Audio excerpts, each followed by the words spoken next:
I wanted to start this webinar with an anecdote that we've heard from customers and actually is very personal to me from my days back in the lab around pulling together data from a single batch or a set of runs or a project or program.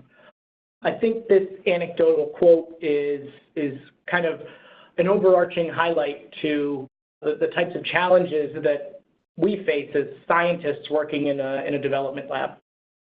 Oftentimes that data is spread across multiple Excel files, and I remember trying to pull that together to do statistical analysis. Quite a challenge. Now, recently there's been a study where folks took a look at where people were spending their time, researchers, particularly data scientists, and a data scientist's time is actually spent mostly organizing, gathering, and cleaning data rather than building those machine learning models, algorithms, statistical analysis, and learning from it.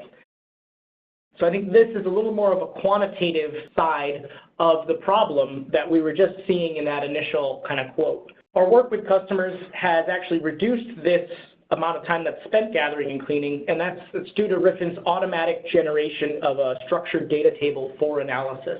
My colleague Laura will show a little bit about how that's done live in the software. But once that data is prepared across systems, really that makes it much easier to apply advanced statistics and machine learning more broadly and quickly. So a little more broad context around the challenges that we see from customers that we've been working with. And I think it just highlights the scope of this. And to the right-hand side, we actually have a direct customer quote on how we've been solving these problems for a customer of ours. But I think the point here is that these issues are no small matter. Right? Depending on some of the studies that we've seen recently, they estimate anywhere from 25 to 100 billion research dollars per year are wasted due to irreproducible research in the biopharma industry. And that's quite a large amount. But why is there so much pain in this industry? Particularly because data is fragmented across the various groups that make up the overall R&D lifecycle. And so pulling that data together to be able to actually do anything of interest with it can be a major burden to overcome in order to gain any insight from that data. And that it's fragmented across those groups, which then creates silos. This is only exacerbated by the fragmentation that occurs when you spread those silos across multiple sites. So this is where one customer that we've worked with has actually introduced Riffyn across 8 global sites. And in the first year using Riffyn, they've covered 500 processes, 1,700 experiments, and over 1 million samples just with a portion of their initial R&D staff.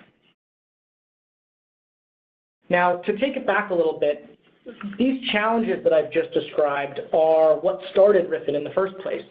And it's illustrative of the overarching problem across the R&D lifecycle, right? Transferring a method between analytical labs, sharing strains between cell line development and fermentation, sharing data between animal labs across multiple sites, and being able to compare to older data even within the same lab. So runs that you've done 6 months or a few years ago can actually be quite difficult if you don't have the full level of context.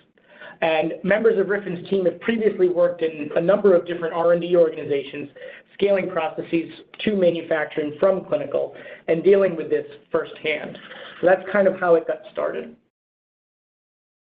And as we were working in this process, as projects were progressing, there was a noticeable drop in yield when they started to be transferred from research development to manufacturing. Tech transfer was also extremely slow and manual, and this is something that I've experienced as well as the founders of Riffyn. Seeing a drop in yield or growth differences or product quality differences across scales was pretty common in our lab. The underlying problem was actually knowing which process parameters were the critical ones and had an impact on the outcomes, particularly when there's a multivariate effect. This can be difficult to achieve unless you really have a broad set of data that's structured and ready for analysis. Now, in this case, This was solved by implementing a quality lifecycle program and integrating data across groups and systems. So due to the wealth of linked data, they were then able to identify their critical process parameters and the impact on quality attributes to rectify the performance issues that were occurring in this example. By integrating and automating wherever possible, they then greatly reduced the time it took to achieve tech transfer while maintaining that same level of performance.